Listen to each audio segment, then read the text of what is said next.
Oui, ben en fait, ce que je fais, moi, je prends ma retraite en général, là. Puis le sentier Mestachibo, ça faisait partie d'un des dossiers de la Corporation des sentiers de la Côte-de-Beaupré, donc avec laquelle j'ai travaillé pendant plusieurs années. Puis, comme je prends ma retraite, bien ça, c'est un des premiers aspects que j'ai laissé dans mon travail. Ça a été celui-là. Parce que c'est beaucoup d'implications bénévoles aussi en même temps, là, c'est ça. Et là, j'ai cru qu'une autre personne prend la relève au niveau de la présidence de la corporation.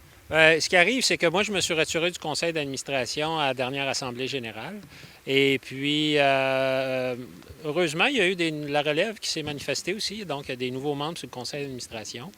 Et le conseil d'administration continue. Il y a une continuité quand même à travers tout ça parce que, exemple, Développement Côte-de-Beaupré avait un siège sur notre corporation, ainsi que la municipalité de Saint-Fréol. Donc, ces gens-là sont demeurés. Et puis, même maintenant, c'est David Dorion de Développement Côte-de-Beaupré qui est le nouveau président. Si on regarde maintenant les débuts de ça, parce que ce qui est intéressant, avant 2000 ou vers la fin des années de 1990, Ouais. est arrivée une idée. Comment ça s'est développé de voir des sentiers ici se développer dans le secteur de Saint-Féréol? Je vous dirais que c'était une initiative au départ du Centre local de développement, qui est l'ancêtre de Développement Côte-de-Beaupré. Donc, il avait parti un projet pour créer un sentier à partir de la base du Mont-Saint-Anne pour se rendre jusqu'à Beaupré. Donc, et ça avait été ouvert, puis c'était au début un sentier multifonctionnel. Par contre, c'est un terrain un petit peu instable. Il y a eu des éboulis de terrain, etc. Donc, on l'a reconverti en sentier pédestre. Mais il y avait en arrière de ça un projet de relier, parce que Sentier transcanadien, ils nous voyaient aller un peu, puis eux autres, il y avait toujours le projet que le Sentier transcanadien traverse la côte de Beaupré. Donc, on a comme hérité un peu d'un mandat avec la Corporation des sentiers récréotouristiques de la Côte-de-Beaupré, là, de développer ce lien-là entre Bois-Châtel, qui est la porte d'entrée du côté de la ville de Québec, à l'ouest, jusqu'à Charlevoix. Donc, puis il existait déjà le Sentier des Caps. Donc, l'idée était d'aller se relier au Sentier des Caps. Donc, comme vous dites actuellement, la partie entre Beaupré et Saint-Féréol, il n'y avait rien. Donc là, par la suite, vous avez travaillé là-dessus. Est-ce que vous étiez plusieurs personnes à travailler au départ? Bien, au départ, moi, j'étais tout seul. Au centre, je me suis promené dans le bois ici, le long de la rivière, pour tout ça, pour essayer de trouver un endroit. Puis moi, j'avais quand même un passé là-dedans, parce que dans l'Ouest canadien, j'ai travaillé pour des développements de sentiers.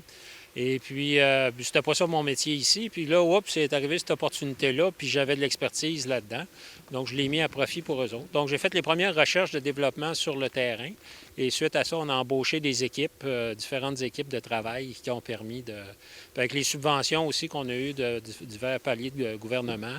Donc, on a pu bâtir le sentier au fil des ans, là. Est-ce que les gens à la réception disaient vous êtes un peu fou de faire tout ça parce que c'est tout un travail? Est-ce que la réception était bonne de ce côté-là? Moi, je pense que oui. Dans le fond, des fois, il y en a qui nous regardaient aller. Mais en même temps, je pense j'ai toujours eu l'appui quand même de ce Centre local de développement. Puis aussi un excellent appui du Sentier transcanadien. M. Richard Sénécal, qui a été là pendant plusieurs années, nous a toujours appuyés, nous a toujours travaillé avec nous autres pour aller chercher des sous. Des fois, motiver un petit peu la région aussi pour avancer, parce que des fois, ça avançait pas assez vite à son goût. Donc, ça nous a permis de progresser puis de faire aboutir le sentier au Sentier des Caps à Saint-Tite. Et puis, donc, de connecter, si on veut, le Sentier transcanadien dans notre région.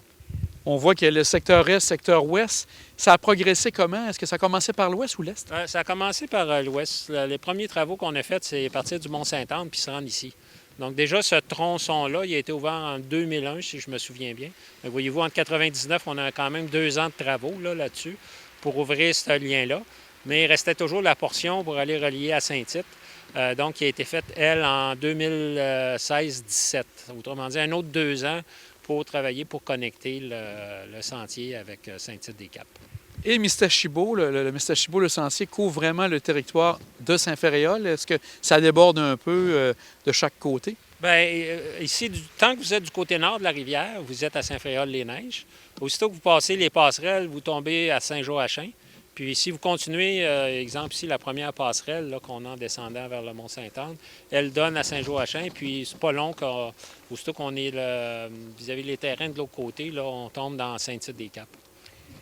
Est-ce que vous êtes fier de tout le travail qui a été accompli avec tout le temps, avec le recul? Parce qu'on parle maintenant près de 25 ans. Oui, tout à fait. Pour moi, c'était une contribution pour la région. Je suis aussi un passionné de plein air, donc pour moi, ça a été un projet à la fois dans mes intérêts, c'est-à-dire de développer le plein air puis que plus de gens puissent utiliser les sentiers. Remplir un peu le mandat de Sentier transcanadien, qu'on ait ce lien-là. Donc ça aussi, ça a fait partie, je dirais, de ma mission à travers tout ça. Puis en même temps, de léguer ça maintenant aujourd'hui, puis je vois qu'il y a quand même une équipe qui est là, puis il y a une relève qui est là aussi. Là, donc je suis bien content de ce qu'on a pu réaliser. Quand vous regardez les prochaines années, est-ce que vous voyez qu'il y a encore beaucoup de développement à faire ou la grosse partie du développement a été faite? Il y a des améliorations à faire. Il y a un beau projet qui est dans l'air qu'on travaille présentement en partenariat avec la CMQ. Donc, David est au courant aussi là, avec Développement Côte-de-Beaupré. Parce qu'une bonne partie du sentier, il faut dire, qui a été réalisé parce que c'est sur les terrains d'Hydro-Québec. Maintenant, Hydro-Québec nous ont communiqué il y a à peu près un an qu'ils voulaient se départir des terrains.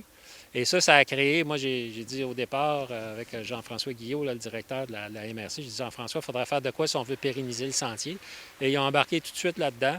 Donc, ce qui s'en vient, c'est un beau projet ce qu'on appelle un corridor vert et bleu. Autrement dit, vert dans la forêt, puis bleu sur l'eau aussi.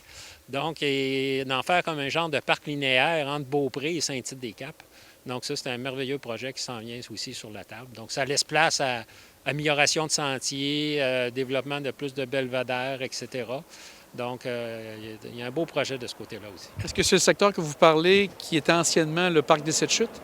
Entre autres. Donc là, ça passe par là. Ça fait partie de ça. Puis même, je dirais, en amont de ça.